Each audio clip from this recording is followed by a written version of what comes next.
Hello, and welcome to Maximal Fire. I'm Alex. I'm Johnny. And this is Reactor Chat 3.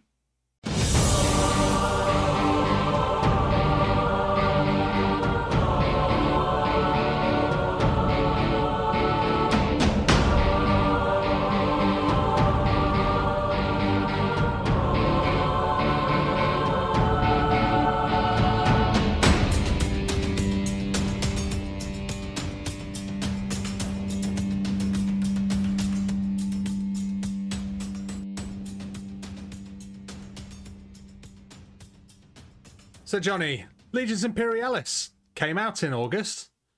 Oh yeah, we've been. Wait.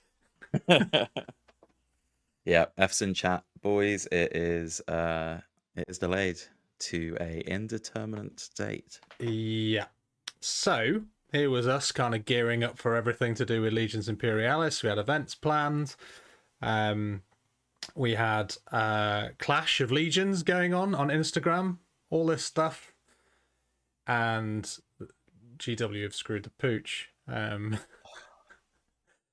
we'll talk about that more a bit later, shall we? It's heartbreaking. Yeah, I mean, I think there was so much hype going on, right? And everybody was super psyched. And now it's kind of, you know that meme with John Travolta where he's kind of like... Oh, what? Like, you go onto our Discord and everybody's like... It feels a little bit like that. Like everyone is clamoring for any little nugget of information which might kind of give us a hint as to what next. It's like they've given us the bag of crack, but they've taken away our pipe. It's Exactly. I mean, yeah, they been drip feeding still some teasers that maybe they wouldn't have beforehand.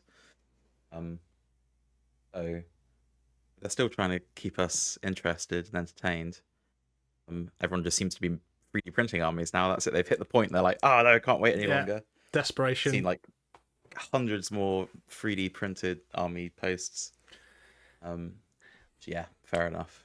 But more on that to come, I think. We'll come back to that in a couple of minutes. Let's just crack on with the bits and pieces as always. So thank you very much for tuning in, guys. If you've watched our previous videos, our Reactor chats are a little bit more of a kind of, well, I'm drinking beer, so it's a little bit more chilled out. Nice. What have you got in there? It's Stella Artois, Nice. but I don't subscribe to the stereotype. Yes.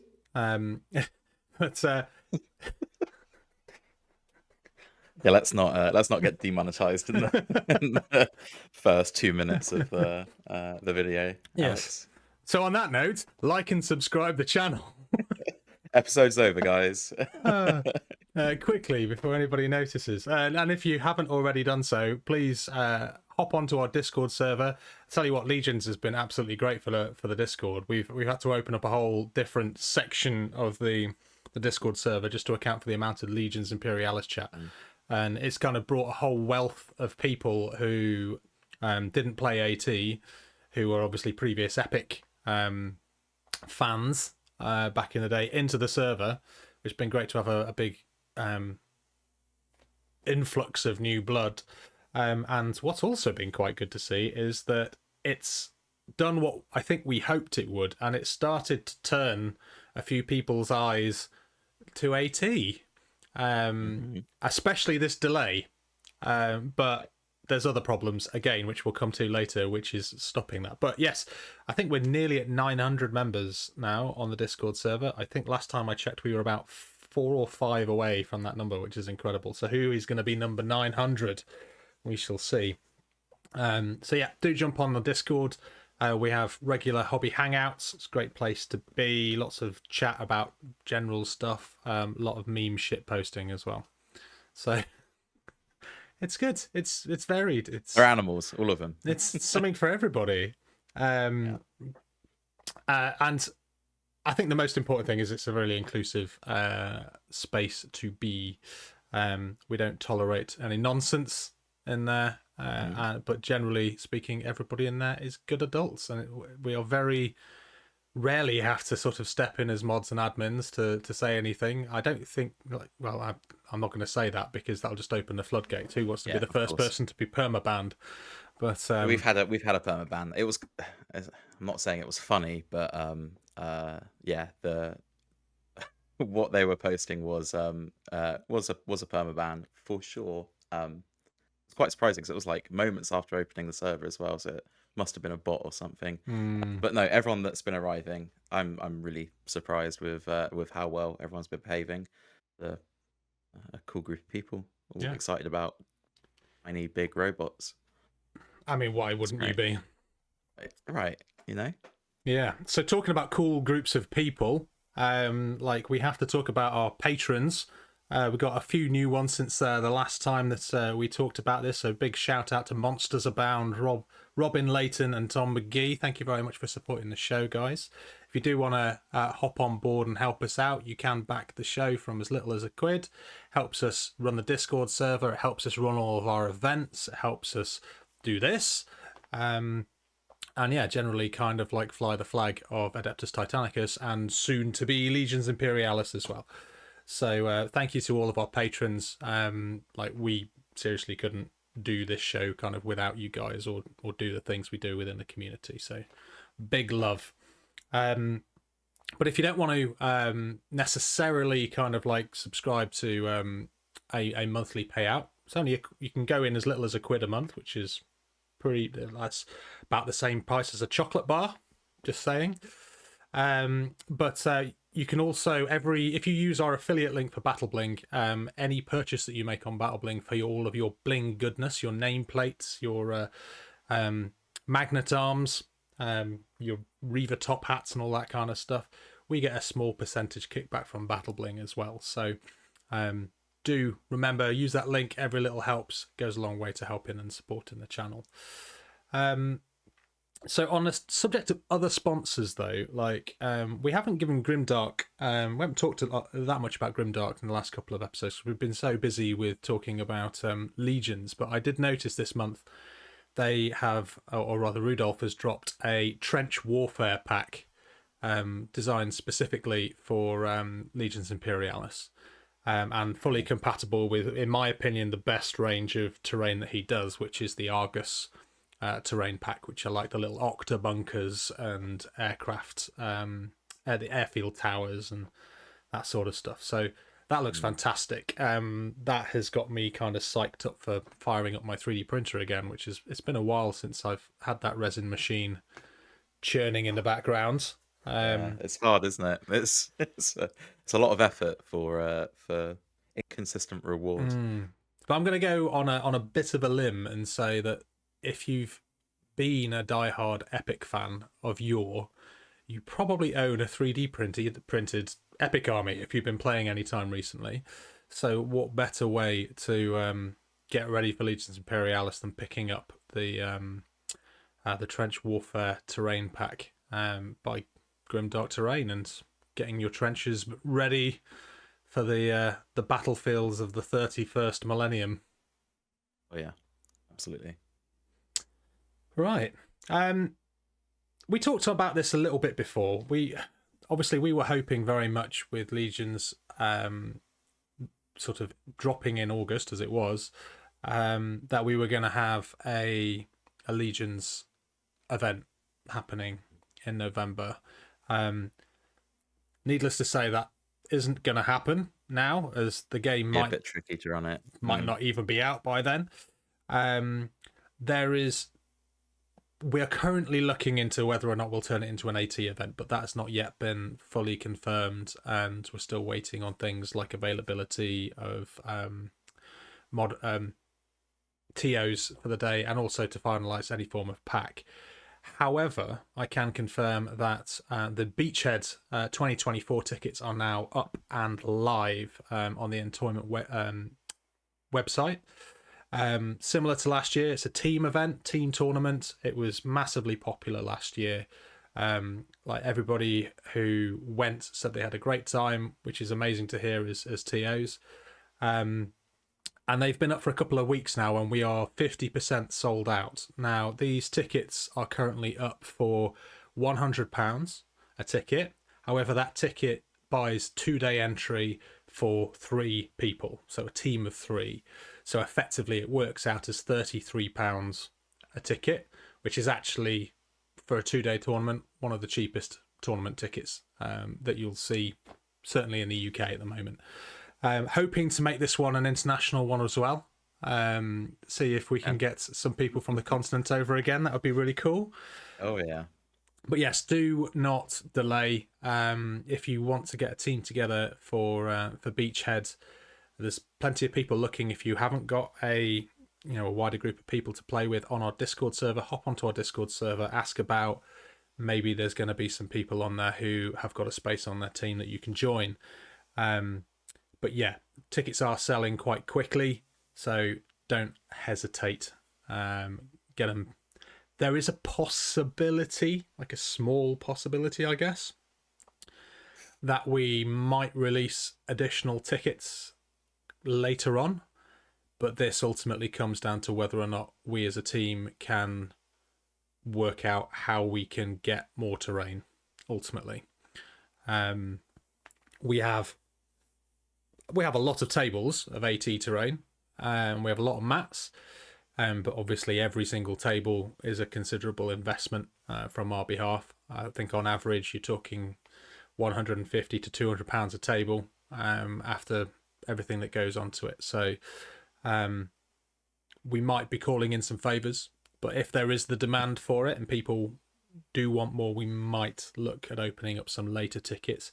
But secure your place now, make sure that you don't miss out, and get your ticket sort of ASAP. Really. Yeah, hell yeah. Yeah, we pride ourselves on our boards, don't we? So we want to stretch our terrain thin. Exactly that, yeah. Get extra tables, if we're going to do it, we'll do it properly. We've always had consistent feedback that, the terrain and the tables that we put on are some of the best going for AT events. So we want to keep it that way. The one good thing, of course, is that with Legions coming out, I've bought more terrain. So I've got like maybe 3/4 of a board sorted, which would be Legion specific, but it might be a bit too dense for Adeptus Titanicus. I'd have to have a look. I've got that massive wall section, which might be a little bit hindery for the Titans. But yes, and plenty of... I do have quite a lot of ruins, though, which I got from our other sponsors, Troubleshooter Games. Troublemaker Games. Oh my gosh, that was a faux pas. Troublemaker Games. Troubleshooter Games. It sounds like a tech support. Troublemaker Games. Do apologise. Wow. Oh, yeah.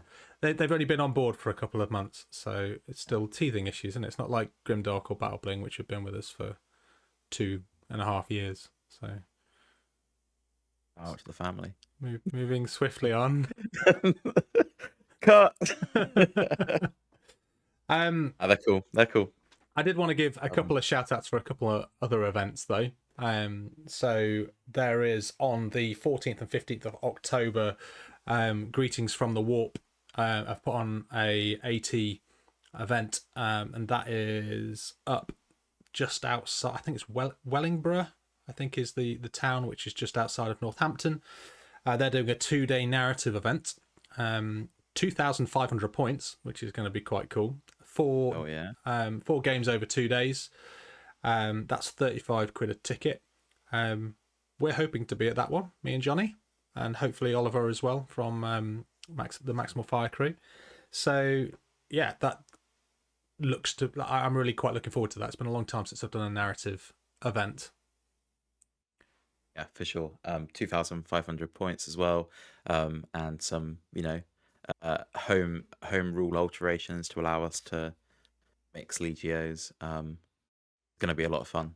I've been speaking to the TO as well, and like testing the waters about whether or not they might entertain the big boy attending that event. So the Warbreaker may be walking for the first time at Greetings from the Warp. Oh, yeah. Yeah, that'd be quite cool. But they always put on a good event, always get good feedback, the Greetings from the Warp guys. And this is being hosted. Obviously, it's Greetings from the Warp is the event, but the actual AT tournament is being hosted by a new Adeptus Titanicus and Legions Imperialis podcast called Advancing Fire. So great to see some more podcasters for the game out there flying the flag of epic scale. If you haven't heard of them, their stuff is available on, I believe, most podcast platforms. I found them on Spotify. They've got their first kind of pilot episode out at the moment, but yeah, really good stuff. It's nice to see more people getting involved in the community. So give them a listen, and yeah, and if you want to come to Greetings, come to Greetings.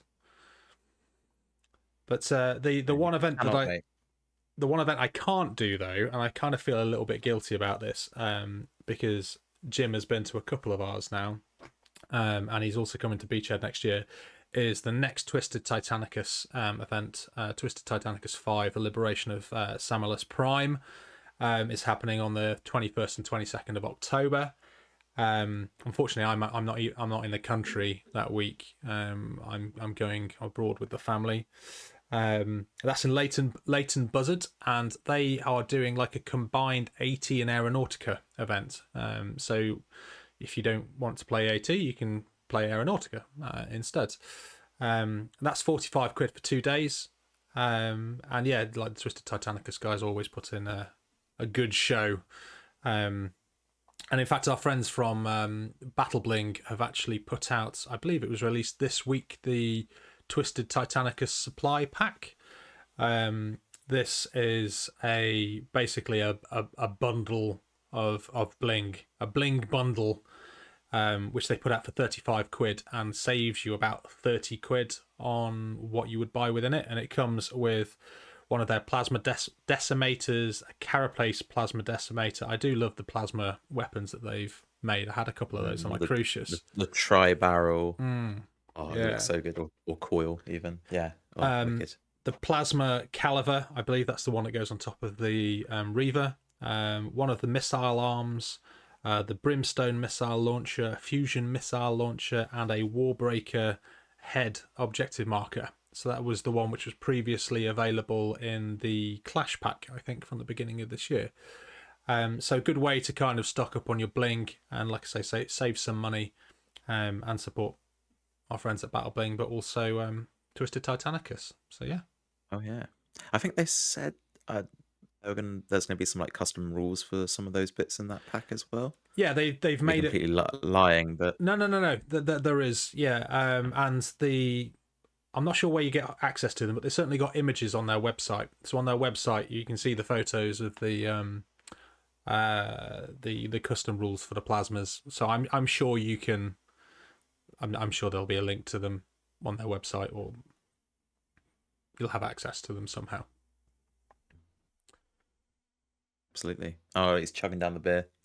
Here we go. This is going to be a good one. I've only had one. I'm not quite that. The button ready. not quite that much of a lightweight. So Johnny, hobby news then. So I've been a little bit quiet over the last few weeks. I think the news about Legions did kind of take the wind out of my sails a little bit. I was well geared up and ready for that. And when that kind of didn't happen, I sort of, yeah, I lost a bit of enthusiasm temporarily. It kind of coincided as well with my band becoming really busy in town. So I've been kind of throwing myself a little bit more into my music the last couple of weeks rather than throwing myself into painting. But I guess, variety is the spice of life, and now kind of getting that out of my system and having a little bit of a break, I'm pretty psyched again, actually. And I joined my first hobby hangout last night for a while on Discord. It was great to see everybody. Had a month's worth of banter to throw at the regulars. Yeah. What about you? Yeah, what have you been up to? Well, I was going to say your music's very good. I'm to go and see you live. Well, thank you. Just hitting my microphone. All right. I don't know. They're very good. We won't inflate that ego anymore, though. Yeah, it doesn't. Um, It's as big as it's going to get, mate. yeah, Kerrang Band on Facebook. There you go. You don't have to feel like a shield. Uh, A shield. apart from its meringue band, not. No. Yeah, meringue. Damn, your music was Good that try. good. Good try. Your music was that good that I thought it was actually from Kerrang. Yeah, we Yeah. are a Kerrang era covers band covering all of the stuff from like the early 90s and late 90s, early noughties, called meringue. It's not just because we Meringue. like sugary desserts. That's They are pretty lit as well. Oh yeah. Also, your it may have coincided with a certain release sat behind you as well. But yeah, may have yeah. had my eye turned by the Cities of Sigmar stuff over the last couple of weeks. I think which one was it? We covered it, didn't we? There was a were they first teased in that ridiculous 3 a.m. in the morning live stream that we did? Went Adepticon. First, they went first tease there. I Or don't was it think, Fest? God, I don't remember now. Might have been Fest. It's been teased for a while, but we got like the first like good bit of content for them. I think in one of those two. Yeah. You would be a liar to say if anyone said that one of the not one of those models from that range, not impressed by, because each one is so goddamn good. I mean, humans have been kind of like, well, not ignored, but kind of like they've not had anywhere near as much love as some of the other races over the last few years. And I've never really been a big old world fan, or the fantasy side of it. I've always been more of a 40k person, but after painting Titans for the best part of 3 years, it was nice I picked up the Van Denst Witch Hunters and painted them up to see if I enjoyed painting them, and I actually really had a lot of fun painting those guys up. So I wanted to scratch that itch a little bit, and we've got quite a big Moreheim group of people in our area, and it's always been something that I've wanted to support. My mate who does all the running of it, a guy called Stu Creswell, he's been sort of front and center of the Moreheim continuers group. I don't know what you would call it, the people keeping Moreheim alive since it kind of stopped in the early 2000s. And I've wanted to always get involved, but like I'm not a big, this is a heathen comment probably, I'm not a big old hammer or middle hammer fan. Like the miniatures didn't really do it for me back then, even probably because that's when I worked for Games Workshop and I painted so many of them at the time that I kind of can't get the same kind of enthusiasm for them as when I was back then. But I've wanted to get involved in Moreheim for a while, but I've always found myself kind of looking at other ranges of miniatures, not Games Workshop, because the old Empire miniatures and the old Militia miniatures were just that kind of era of plastics for GW, which, like, alongside the Catachan Jungle Fighter level of kind of derpy in my mind. So when these guys came out, and like you say, every single one of them is just chock full of character. There's some one of my favorite miniatures to paint, and follow me on this tangent. But back in I would say the only miniature which I could say I really loved when I was working at Games Workshop back in the early 2000s was the what was the name of the Chaos Dwarf, the Hell Cannon that they did, and those sort of Chaos Dwarfy models. Now I know these obviously aren't Chaos Dwarfs, but like some of the miniatures within this range have got that kind of cold iron sort of burning, like the similar kind of feel to it to me. Like I've got the little soup maker, whatever his name is. He hasn't got his cauldron on him yet. The guy with his big pot of soup. And that kind of, it just sort of, it's like a pig iron vibe where it's just like thick crap iron. Like it is a very grim dark army. they've even included like the small little sprites and familiars like the fish and stuff like that as well, which is a very like John Blanche and Mordheim thing. They knew exactly what they were doing when they set these up. Yeah, and They're I good. I kind of figure that even if I don't paint the whole army, or if I run out of steam with these guys, then I've got models that I can paint myself a warband with. And there's loads of really good stuff for that at the moment. Like there's the Underworlds gang. You'll know more about that. Shunters, yeah. Oh Yeah, yeah. like they're great models. Perfect again for Mordheim. They've just announced at the Nova Open there's a new Witch Hunters. I don't know if you would call it a warband for Warcry. Yeah. That's going to be coming out as well. It's in a box set with those really cool flesh gorges. I think they were on Old Hammer. Yeah. So Yeah. lots of that kind of cool stuff coming out, and both of them have rules in there as well. So yeah, very very cool. Extremely sick. I think humans in any setting, Astra Militarum for 40k, Polar Auxilia for Heresy. Now you got your cities of Sigmar, like true humans. I think it's so important to a war game. They're like the benchmark. narrative benchmark and the sounding board. It's like, okay, this dude is having the fucking worst time in the world because he's just marched hundreds of miles to rock up at this site, and there is like an 8-foot tall chaos warrior just staring him down at the destination. And I think they capture it so well. I think it was Legalized Mischief on Instagram. I think it was him who said this. I might be misquoting, but he said that the actual models for the humans they actually feel quite small, but because of that, it kind of almost kind of accentuates the fact that they are just little dudes. I think they're on like 25mm bases or something as well, really small bases. So again, yeah, just sort of feels. People have scaled them against the old Mordheim stuff, and I mean, there's incremental size increases, but it's more proportional than it is actual height. The heads are shrunk slightly, but they're still like roughly the same height. The bodies are a lot more in proportion, and they're just like bulked out with whatever gambeson padding that they're just like wearing. I think they're great. I think they're really really cool. I'm very excited because you aren't the only friend of mine that's gotten that box now, so I'm going to be playing so much AOS.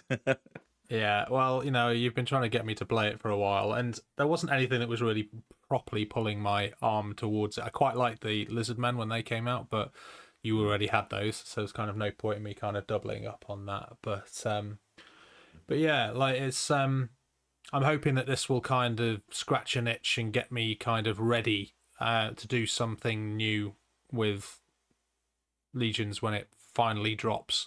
So I can spend a couple of months working on this, and then I'll jump over to that whenever that should be. But you still not answered the question. Yeah. You've still not answered the question, Johnny. What have you been doing? What haven't you been doing?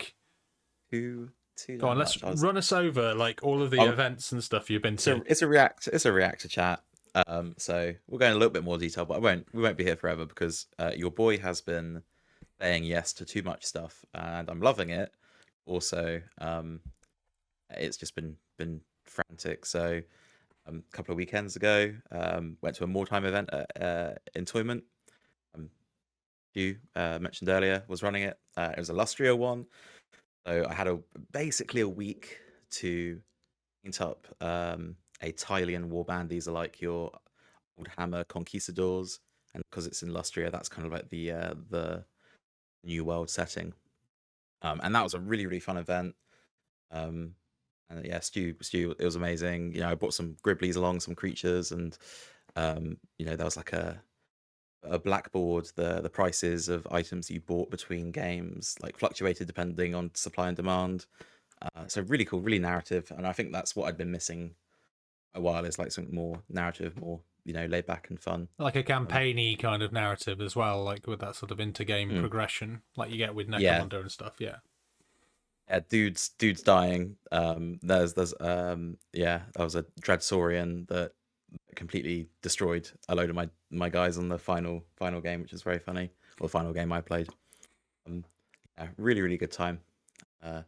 The weekend after that, went around to a friend's, played a game of 40k, so I had to get Tyranids up to like a. I'm happy to have them on the tabletop standard. Was that week's painting schedule. This week I have been finishing off my Underworlds warband for an Underworlds event on Sunday. Damn, I love that game. That's probably one of my favorites, alongside Titanicus for It's nice to see that GW produce. kind of resurging again, because that sort of went quite quiet. I think like lockdown, there was a bit of a worry, wasn't there? The lockdown killed it, but it's nice to see it kind of like, because I would go as far to say that that set of games, or that game, has got some of the nicest sets of miniatures, and that's even alongside like Age of Sigmar, which I think, you know, like the game or not, I think Age of Sigmar has probably got the most impressive models of any range. And I say that without even having played the game. I think they just look beautiful, and really dynamic as well. Like the way that they've been able to kind of work, like work with the plastic to kind of make some really clever dynamic poses and stuff. But Underworlds in particular, like every single model is like hero quality. Yeah, well, that's it. You're only having like up to 7 models, so most of them are between like 4 models, the 4 model count. So they really kind of put in the extra effort for each of those individual sculpts. I appreciate, because it takes up less space, and yeah, you can really spend time painting your army. And there's deck building, and I'm a Magic the Gathering goblin at heart, so that kind of scratches that itch as well. How So how have you found 10th? Obviously 10th's been out for a few months now. I've like kind of refused to kind of get back into 40k. I feel like it's a hole that I don't want to kind of reopen again for me. But like obviously 9th had its problems, and it felt like they rushed out 10th. But like how have you found it? How's your game experience been on 10th so far? So I was working at GW when 8th released, and when 8th released, an big issue was that the indexes came out. Everyone had index armies. Then codexes started arriving, and the codexes were far more in depth, far better. So whoever had the it was called the codex creep. Everyone knows it, right? GW's worst kept secret, really, isn't it? Let's be honest. Yeah. But this, because of the whole index method, which don't get me wrong, I'd much rather have all the indexes ready to, to actually play the game when it releases, as opposed to just whoever gets a codex. When you have some of those indexes that have been out for a while and they're going up against like codex armies, it's a bit of feel bad moment. So I'm getting a bit nervous about that. The game itself was very good. Like the mission cards, we did like a fluid dynamic secondary generation thing. I don't know what you'd call it, to be honest. But the game was quick. It felt more streamlined, easier when all the stuff's on the cards. It didn't feel too imbalanced. We weren't taking very balanced or very good lists. We were just picking what looks cool. I was picking all the new Tyranids, and some of those are not too great. It was very, very close, and there was like, it was jumping to and from. It's a bit like Titanicus, where it can, up to the last moment, still kind of wave either way, which feels good. When you're playing it more laid back, I can imagine it's possibly not best for competitive, but I'm kind of out of the. I kind of skipped 9th, really into 8th, but I skipped 9th quite a bit, so I'm a bit out of the loop. But from at least initial game, it was good fun. Just concerned about the trends of seeing like one codex come out every 3 months, and that be like the army that's going to be at the top of the leaderboards. Because I want to have friends over for like a weekend to play games, and I'm now really concerned that the Tyranid Codex is going to come out, so it's going to be me versus them two who will not have their codexes released. Yeah, I think that's always a risk, isn't it? As well. I know that the Imperial Guard players were a bit frustrated with their codex coming out and it being good finally, but then immediately kind of 10th New edition. came out and like back to the start again, sort of thing. I believe that was the Dark Dark Eldar or Drukhari players in 8th edition. They were one of the last to get it, or maybe Sisters of Battle, one of the last to get it. Had their codex for like month, 2 months, and then it jumped straight to 9th, and they were like, great, Yeah. excellent. So, no, I mean, negative. Yeah, there's obviously always a lot of negativity, sadly, around GW stuff. I think there is a propensity to hyper analyze a lot of things, but from the game I really had a good time. So who the hell cares about what's best in the meta? You know what I mean? Yeah, it was good fun. And Underworlds this weekend, like I was saying, got a pretty nasty deck. I can't wait to unleash it, see how well it does. I came second at the last one I did, so it was a little while ago though. So hopefully we can try and score high again this time round. Well, fingers crossed for you, mate. Yeah. Before we kind of talk a little bit more about AT and Legions, obviously the Nova Open, we touched on this earlier on, was the other day. I was very, very thankful that there was nothing in there that I was that bothered about, because I don't need to get hyped about anything else at the moment. Right. That is good. Some quite interesting stuff in there though, some quite nice stuff. I think Space Marine players are probably happy to finally get their jump pack close combat intercessors.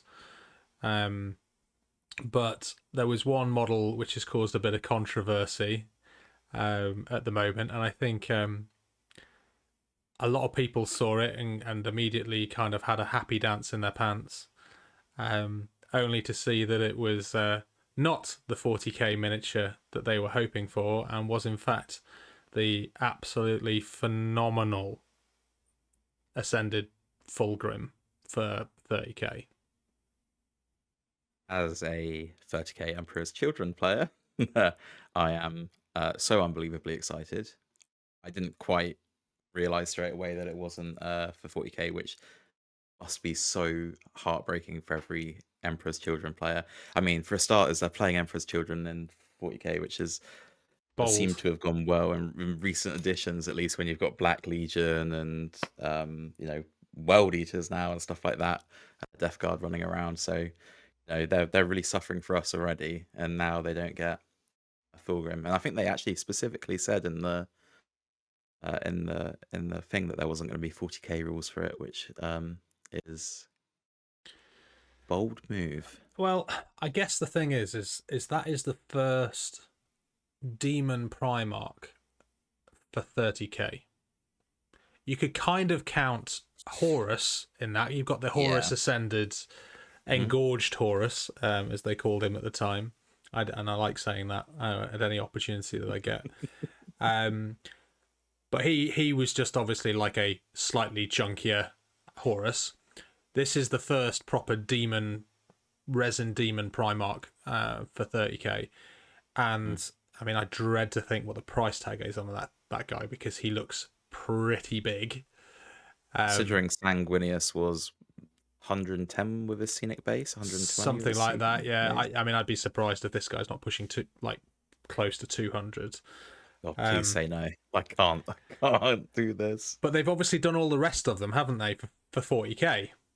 Or at least the important ones, right? Sorry, Perturabo fans. The ones for each core legion bar Emperor's Children. Each of the gods, each of the chaos gods, so that you've got Magnus is out, you've got Mortarion, you've got Angron.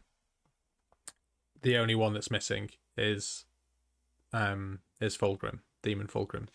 So I can understand why people were a bit disappointed, but it would have been it would have been a little bit weird to just sort of drop that in, because normally like these guys are released as part of like a big sort of expansion announcement or something, or part of a series of books. So just sort of drop him in like that. Like, I don't know what people were really expecting. But yeah, I mean, that he is the first that we'll see. And what I'm really excited to see, and what I'm really interested to see, is obviously like they must be doing the rest of them now as well.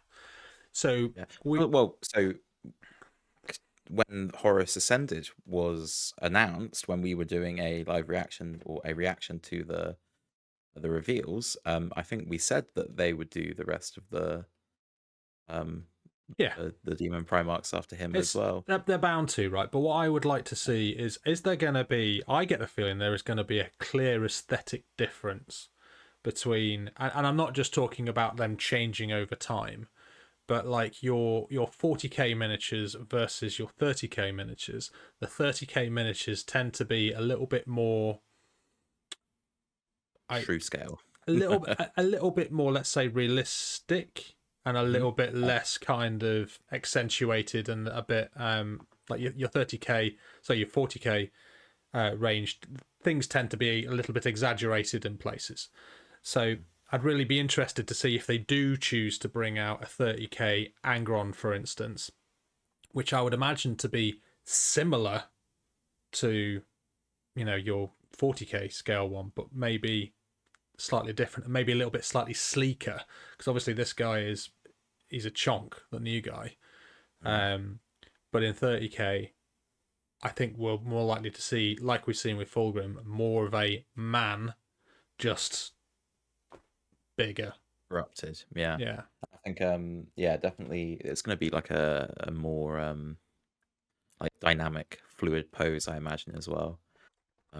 You know, Angron in 40k is very like, I'm walking towards you, but not like, leaping through the air, flying with its wings. Like a lot of I'd be surprised if the sculpt, when they do eventually do Angron for 30k, isn't like flying or something like that, because that's a big feature of the Horus Heresy, is him flying around and being an asshole all along the wall. Wouldn't you just love to see them release another set of jewels and having Sanguinius versus Angron? I mean, they're not going to do it because they've already released Fulgrim now. But there's not like the battle between Fulgrim and Dawn at the wall of Siege of Terror, because let's be honest, that is where we're at with that with that sculpt and with that model. It's Siege of Terror, really. It's there or just before. It's not long. It is that era. So your big battle there is against Dawn, and it's not really kind of quite so dynamic, or rather evocative. You compare that to the fucking cage match style between Sanguinius and Fulgrim, Sanguinius and Angron. Angron, yeah. Where Sanguinius is literally ripping the nails out of the back of Angron's head and stuff, like, and they're in the air, and it's all like this aerial thing. Like that for me was kind of like one of the best moments of the Siege of Terror. 100%. It would be so cool if they did duels. I would maybe be interested to see a refresh of the Loyalist marks as well. So I think we mentioned last time we spoke about it in the podcast, like a Jagatai Khan on Jetbike, yeah. Jetbike. Maybe that was actually for Legions Imperialis. We were talking about it, but still applies for 30k as well. Dawn that is maybe in a fighting pose, because a lot of the Loyalist Primarchs are in like non-fighty poses. They're like in regal poses. Like Dawn's just like stood there with his chain blade. Like, do we get a Dawn that's armor is just rent and torn, and he's fighting? Yeah, like commanding from the walls, sort of thing. Yeah, like yeah, and even the Sanguinius model, as nice as it is, the pose is just quite weird for like a tabletop miniature, because it's all pointing downwards at the floor. And I would like to see something a bit more open, a bit more kind of like, I'm the fucking angel, dude, come at me. But like, and I've always thought that the Gilliman one's a really nice sculpt, but at the same time, it looks like he's trying to get vegetables off the top shelf. It is just. I'll have that one. You want some cool ass, you know. You compare that one, then you've got like OG Fulgrim. You know, people argue about the pose. Some people don't like it, but I think it's pretty cool. Where he's just like going through the air with his blade. Well, of course, that was designed as a duel. Between Ferris, which is the coolest, I think, out of the jewels. Yeah, one of the best by far. Mm. I think after that, the duels kind of, it was there wasn't there an Abaddon and Loken duel as well. Yeah, very good one though. Yeah, but like that was definitely one of the best Primarch duel that they did. Yeah, yeah, I would like to see some Siege of Terror era Loyalist Primarchs. I think that's where they, because I very much feel like the Sanguinius we've got is him fighting on what's the name of that demon planet, fighting against oh shit, what's his name? Shit. Carbander. Yeah. Carbander. It's that kind of era, I think. Like, whereas I'd like to see something which is him kind of fighting at the Walls of Terror, and like you say, where's Jagatai Khan with his jet bike? Like, they've all been crying out for that for God knows how long. So that'd be quite cool. They had the audacity to release him without a jet bike. It's a sad time. It is a sad time. But I guess they've set a precedent though now, haven't they, with these bigger miniatures, like Fulgrim, like a bigger resin miniature. There's just one thing which really concerns me about Fulgrim. World resin. It's the wings. Mm-hmm. Like a stiff breeze is going to cause problems with those wings. God. I really don't want to do it. I don't want to inflict that emotional torment on myself building that model. Not only is it that there doesn't look like there's much of a join between the back and the wings. Problem number one. It's the spikes at the end of the wings. Like they look really thin. Coming off. Like, all that's going to take is for that one model to be knocked over once, and you're breaking something. Sadly, I think it's going to have to be a super magnet case, and like it be the only thing in the case. Yeah, and no other model is allowed to come within 12 inches of it on the tabletop. Yeah, we'll just replace it with the similar size base and just leave it there. Yeah, he now comes in a like an 8-inch by 8-inch glass cube. That's his base size. You put him in the middle of the table, and you just move the display case around the table to make sure he doesn't get damaged. Here's the real model. Just pretend that he's there. Yeah. Look at this one. Yeah, that piece of cork. That's actual Fulgrim. Yeah. Got that model though. Oh. Yeah. Just let me paint it. Yeah, I thought you might be happy with that. There's also been rumours about some. I know we were talking about Emperor's Children, but there's been rumours again, hasn't there, about plastic Emperor's Children being re-released as well. I think for 40k rather than 30k, but I think that's probably what got everyone excited by the possibility of a 40k Fulgrim. Also, new Mark III armor for Heresy as well. Yeah. That box set kind of looks cool. If I was starting fresh, probably would have still gone with the core set, to be honest. But it's needed because the Corvus armor doesn't work for some Legios. Really, I wouldn't in want my to have mind, Iron Warriors. And, no. Yeah. Even kind of like, your Imperial Fists and like your, to a lot of extent, like Blood Angels. I know there is precedence for beaky Blood Angels, right? You've got what's his face, Zephon. Is it Zephon? He's a beaky. Raldron's a beaky as well, isn't he? I'll take your word from it. I can't recall off the top of my head. But either way, like, there's still a big, huge chunk of those guys who are kind of in the Mark III, and because of that scale creep again, the old ones just didn't look right next to him. But like, certainly your Imperial Fists, your Iron Warriors, your Death Guard, like the Mark VI just looks a bit strange with those. However, Raven Guard all over it. Love it. 100%. I'm confused why is cataphracti armor in the old in the original Heresy box, as opposed to Tartaros, and then have like Cataphracti armor and the Mark III Hmm. bits, because that's the other thing as well in that set that kind of it doesn't really match up because it's quite short as well, Yeah. Terminator armor. So the beakies tend to walk at the same height unless you get exciting with cork basing for your Terminators. Yeah. Yeah, you want to see a bit more of that kind of difference that you're seeing in now in the new 10th edition Terminators, which are very nice. And of course, they've had new a Terminator Captain, I think it was, wasn't it? And a Terminator Chaplain. Plastic Scouts as well, new Plastic Scouts. Still, no, I don't really like them. I don't think that they look kind of as good as the old Plastic Scouts, and that's not saying a lot.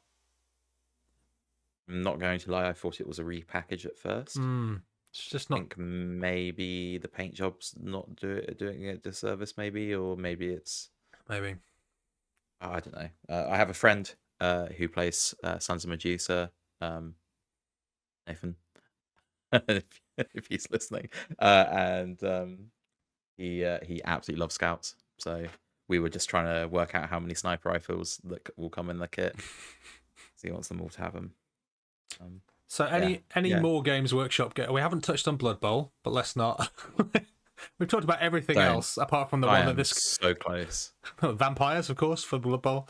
But yes, like we are a Titanicus and Legions podcast, so we should probably get to talking about some of the news. The Reactor chat. We can be a bit more chilled out.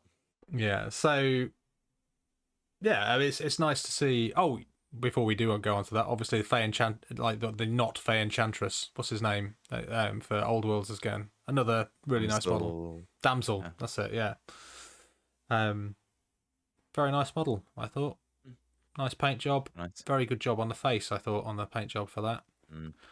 But I still hear rumours flying about all over the place as to when Old Worlds is coming out. Some people have been, it's Christmas. I'm like, it's how? It can't be. Not a chance. Like, where are you getting that from? I might. Go.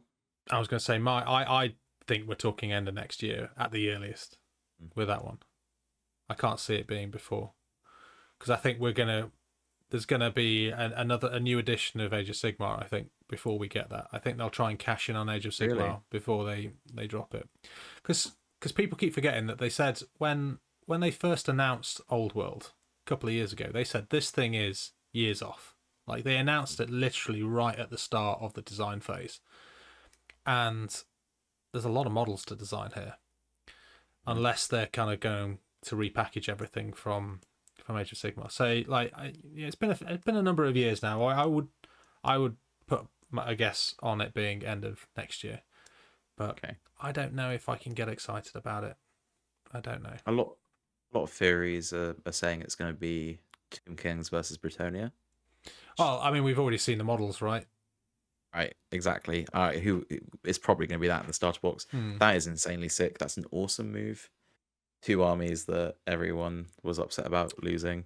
Don't you feel like, though, that the new Cities of Sigmar box has kind of stolen a bit of the Bretonian thunder? I think it's just stolen a bit of the Old World thunder, to be honest. And I know we're going to get a lot of angry people from the Old World community say otherwise, but yeah. Sorry, guys. These Cities of Sigmar are very cool. That lady, I've forgotten her name now. The lady who's like being carried and she's got like a dead dude on the back. I mean, that's very reminiscent of the old Grail reliquary from back in the day, like that mixed with like some of the other bits and pieces, and like even the Manticore that they've released, very kind of, well, in fact, there's so many huge monsters now in Age of Sigmar that Luen Leoncourt, although it's before his time, isn't it? So he wouldn't be involved. No, yeah, I think they've chosen a slightly out of sequence timeline. I think that they haven't covered before. Yeah, it's cool. Talking about Free Guild again. General on Horse as well. If you ever have a look at it, just a shout out to anyone that's listening, have a look at it and look how tired, they've made the horse look just by its model and its sculpt. It's awesome. The Free Guild General and horse or whatever Hmm. the hell it is. And those models are cool. Yeah, I'm looking forward to seeing what I can do with mine. Very much so. Mm. Anyway, let's talk about Anyway. the sad trombone, which was the launch of Legions Imperialis. Wah, wah, wah, wah. Oh dear, what on earth happened there? I've heard so many rumors about what happened. Everything from it was suggested that somebody noticed that there was like some kind of inflammatory phrases which had stolen from kind of like fascist governments or something within the rulebook. So the rulebook had to be reprinted. Like I've no idea what that was going on about. Like somebody suggested that there'd been phrases used in it which actually you could kind of like tie back to kind of like some far right. Oh, Jesus Christ. Who knows, right? To just the fact that they over ordered and under ordered the actual physical boxes for them. So they ended up with a load of stuff with nothing to put boxes in. I mean, at the end of the day, we'll probably never find out unless somebody actually does like a proper leak. But the sad news of it was that literally at the 11th hour, the rug got pulled, and I think probably somebody at GW head office got fired. Because it's screwed so much of their.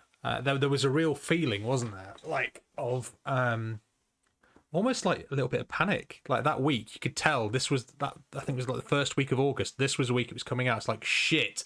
Like what can we get out there? And then they dropped in that Hobbit miniature. It was like very very cool diorama. It's like here you go. Have it.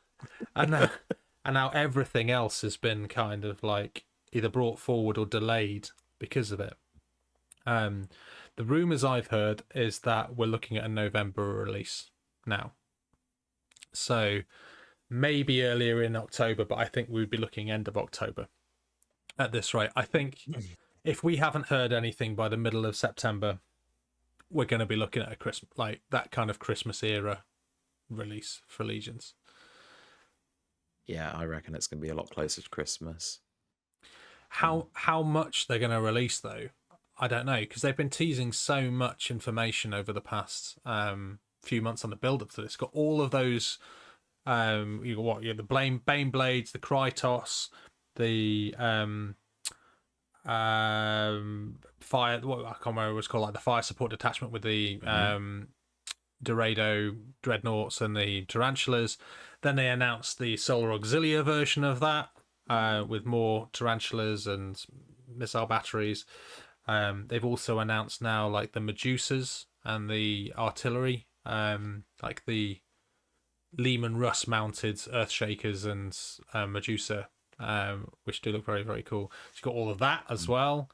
They've still not really talked about any kind of individual normal box set outside of the main box. So like, are we going to get a detachment of separate Space Marines that we can put in? What does that look like?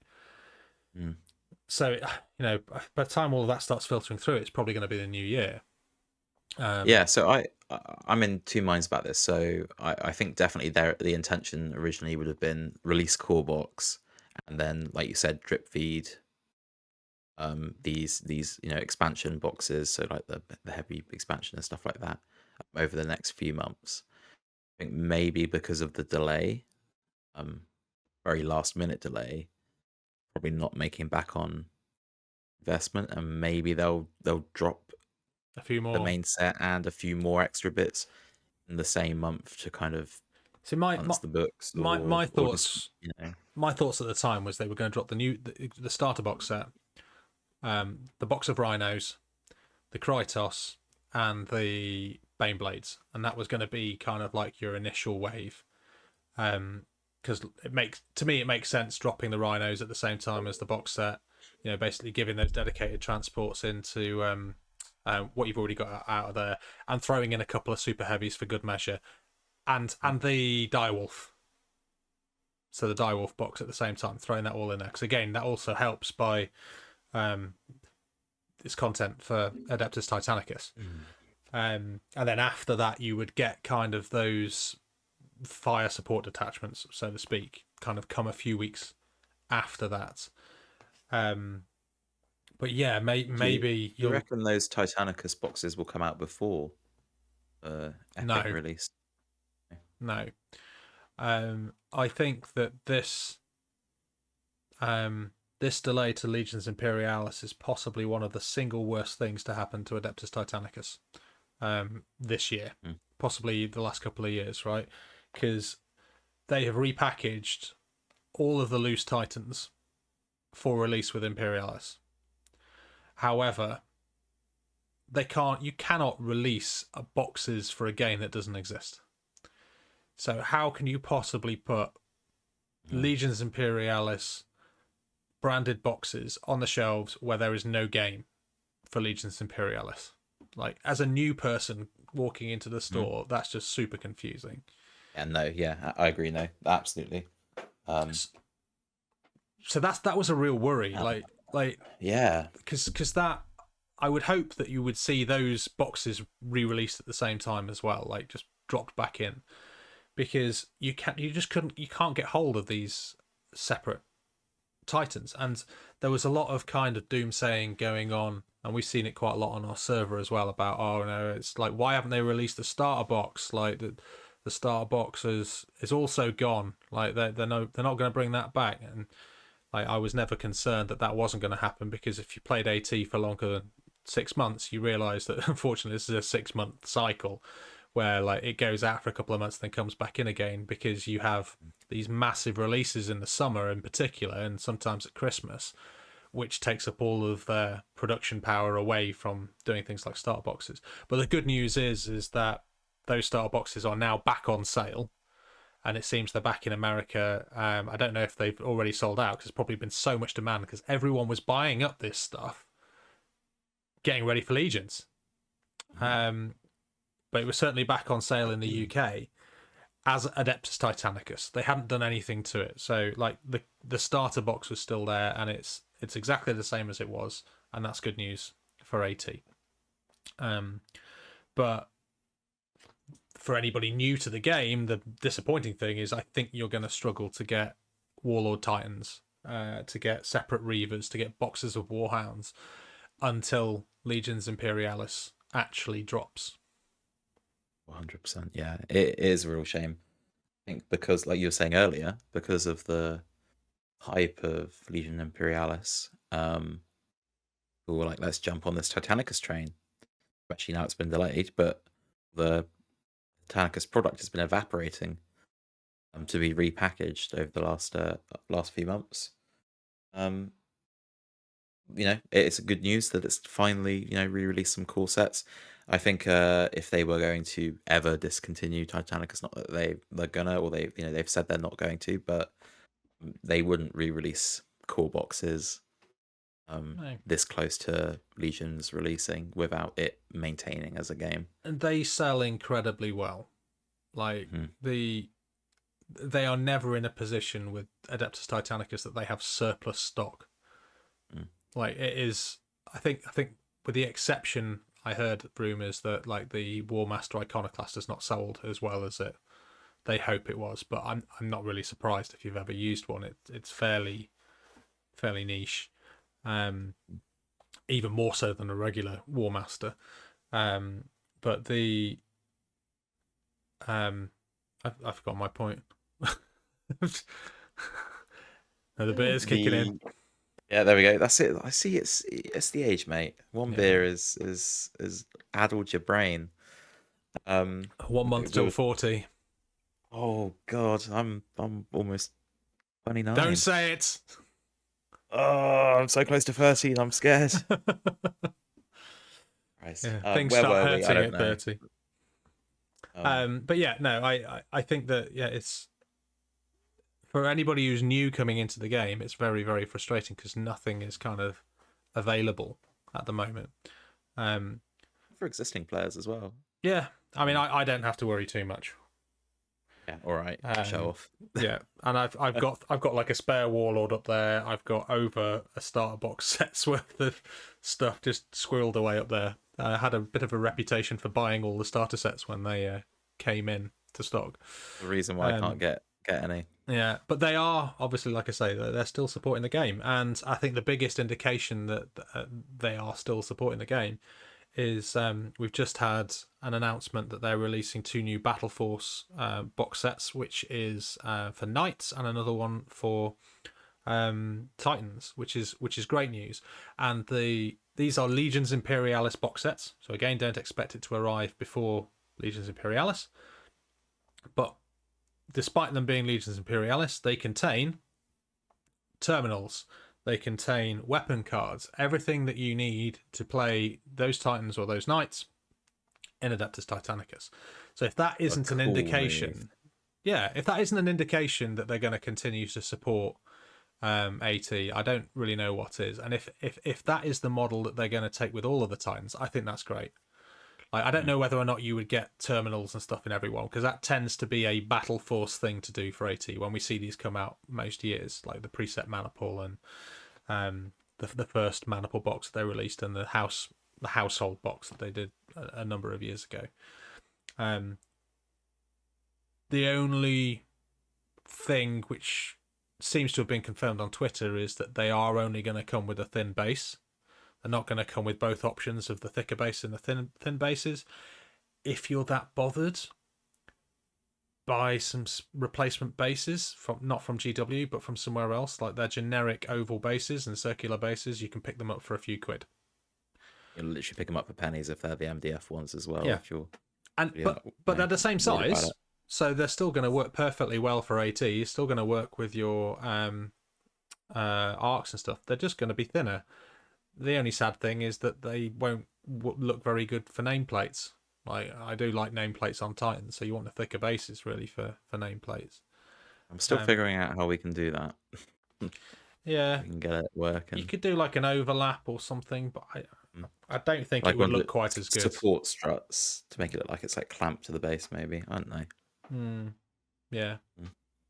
Then you kind of lose out on the detail on the base because it's literally covering it, right? So yeah, maybe it's the end of the an era for that style of nameplates. Maybe it's going to turn into flat nameplates. Well, I mean, at the end of the day, like, there's still a lot of demand for 30k and all of those sort of things. Yeah, Battle Bling supplied me with nameplates that I used for my Moreheim. Very nice. Warband, and they were beautiful. Shout out, John. Very, very cool. They are very good. We're still working on Battle Builder as well. It's a side project. It's still coming. It'll come eventually. We just need to work out a few kinks, because we're all doing it in our part time. Like, it's not quite as quick as if it was like our full-time gig. But no, I'm really excited about these new box sets. So essentially, what the contents that you get within them, if you are looking at the Titan box, it's basically a re-release of the first Maniple box that they released, but you don't get a full Maniple. You only get 4 Titans. You're getting a Warlord, two Warhounds, and a Reaver. So you're essentially getting a Warhound box, a Reaver box, and it's the Reaver with the laser and the fist, and you're getting a Volcano Apocalypse missile launcher Warlord in there. So it's not quite a full Maniple, but essentially it's like the Precept Maniple box set that they did without the Warlord, without the Warbringer. Yeah. And then on the Knights box, you've got 4 Cerastus Knights, 6 Questorus Knights, and 2 Acastus. So essentially, that if you're looking at getting a Knight household for AT, that's basically a full Lance and Acastus support. So that's going to be a good place if you want to start looking at Knights for AT. Two banners of 3 Questoris and a banner of 4 Cerastus Knight Lancers, backed up by 2 Porphyrins. So a lot of people speculating on price, but I reckon that's going to come in at around £100 UK. I think it will be about the same price as a starter box. The box set with the precept, I think when that dropped was 120, somewhere around that I think it was region. that high. I think it was like 110.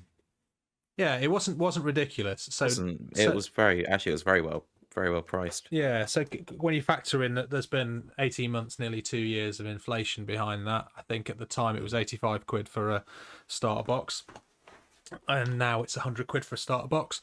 I think we'll see a price point between 90 and 100 quid. When you consider that a Warlord is it £65 now on Games Workshop? Somewhere in that region. I never buy from Games Workshop. I always buy from my local friendly gaming store, so you get 10% off, 15% off, whatever it happens to be. Yeah, the age of using the Freddo to track the economic climate is over, and it's now Titanicus box sets. Yeah. So we'll see, how hard the Cosy lives is hitting a Games Workshop by how expensive the start sets will be for the Titans. But yeah, that's my guess anyway. I think I'm going to say 100 quid. It'd be nice if it was less. It might come in slightly less than 95, 90, somewhere around that. Nice. Maybe, add in your local friendly gaming store discount. It's a bargain. But I still don't know if that's better than buying a starter box. 1 Warlords, 2. I tell you what you do. What you do is you buy a starter box, and you buy a Battle Force for Titans. That gives you 1 Warlord, 3 Reavers, 4 Warhounds. You can do a lot with that. That's a really nice collection. You got like a minimum Corsair in there, or you've got a full Ferox. You've got a full Axiom. Yeah, I think there's quite a lot you can do with that. So 200 quid. There you go. It's not too bad. Get both of that. You get yourself, what's that? 8 Titans and 2 Lancers.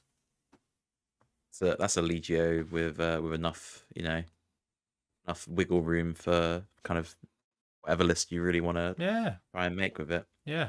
80 is not an expensive game, guys. Like people really isn't. Keep making that mistake. It's very good value. In front of a cabinet that I'm pretty sure is worth more than my car.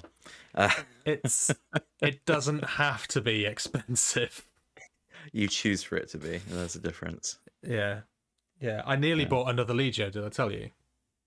Yeah, I don't know. We talk about buying new Legios all the time. One of our friends, Matt, he started and he's just not been able to play enough, and he did some really nice Krytos, and he said to me, "It was like, do you want them? You can have them for 100 quid."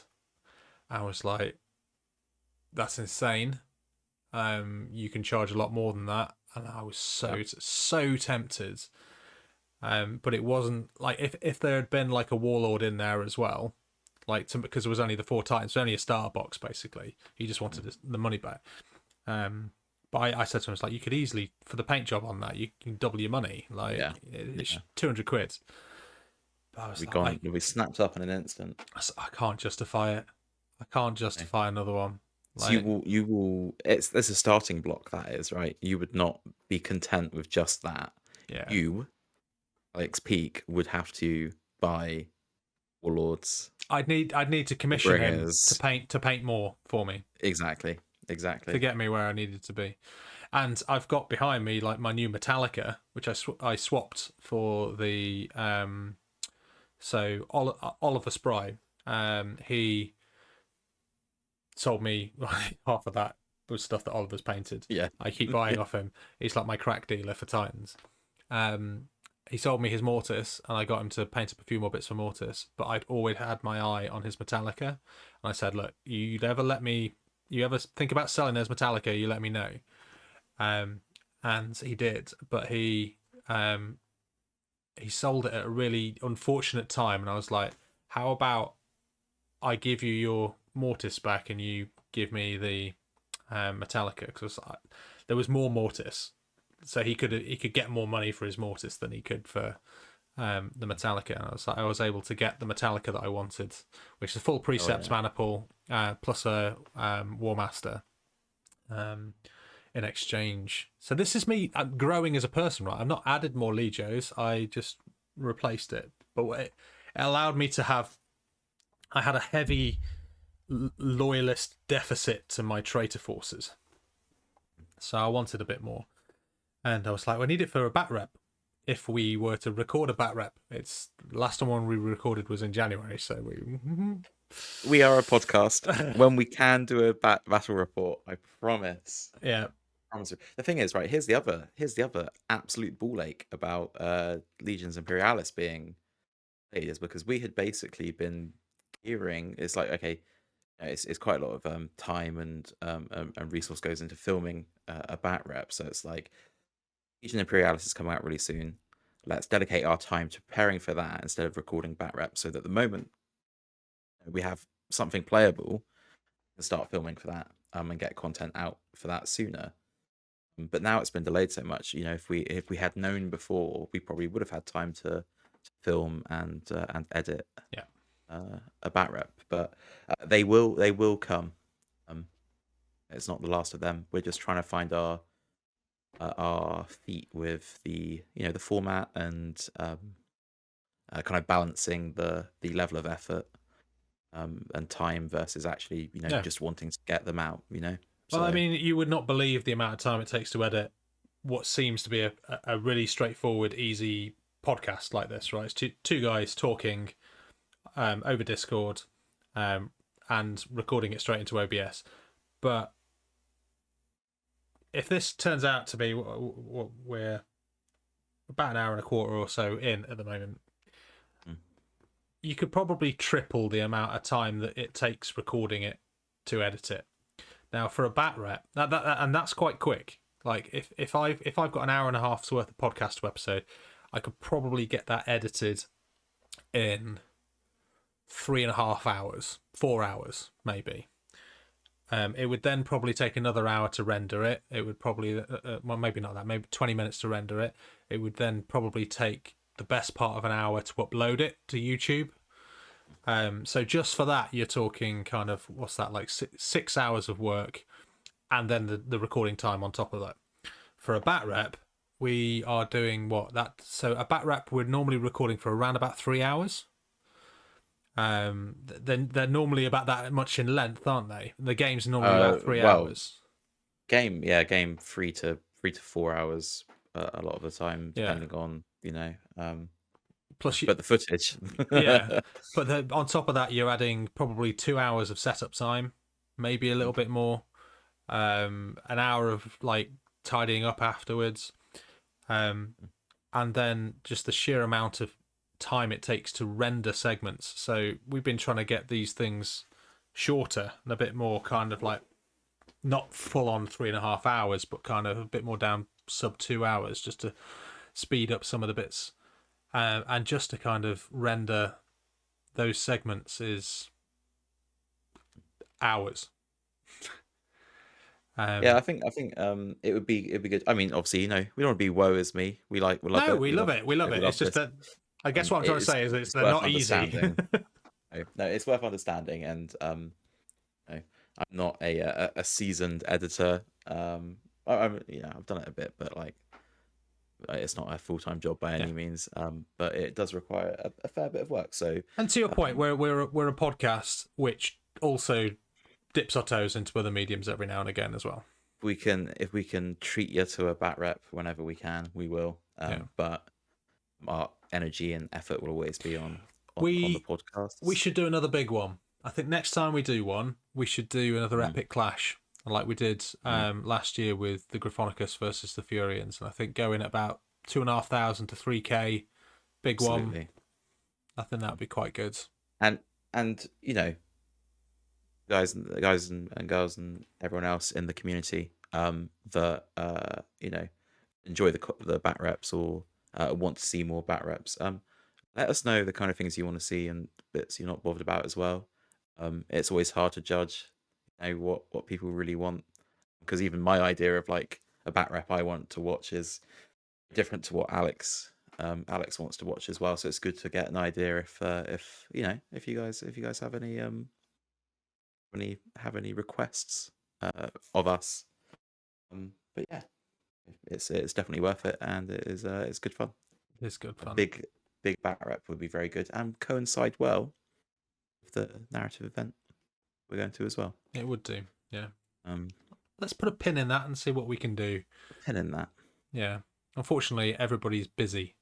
Like, Yeah. that's like that is the problem, right? Everyone's going on holiday, or like especially over the summer. That's the big problem. But Maybe we can look at doing another React side chat for the event as well, before the event or after the event. If people want an event debrief, sure, we would happily spend an hour a couple or so talking about the event, if that's something that people Yeah. are interested as well. Yeah, let us know. and of I course, think that could be a bit fun. if you want to run your own events as well, I think we've said this in the past, but do feel free to reach out to us if you want any help or like bounce any ideas off us. We'll always make ourselves available. We have a sort of a generic pack which you can borrow and sort of like riff off of or get you started. Cannibalize. Yeah, absolutely.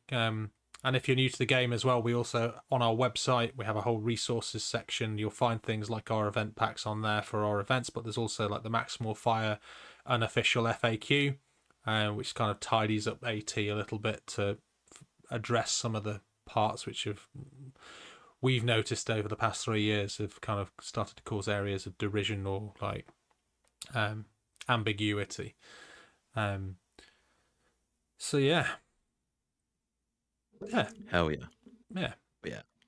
It has been. So, Go ahead. What were you saying? say in summary, a lot of hobby. Yeah. It's been Hobby. good. And in my case, obviously not necessarily like miniature hobby. You've picked up the slack this month on that, but definitely feeling the itch again. Sometimes it's good to step away and take a break for a little bit. It's just a shame. I feel like in July we kind of really built up some momentum. We got out a lot of content for the channel, getting ready for LI, and then that happens.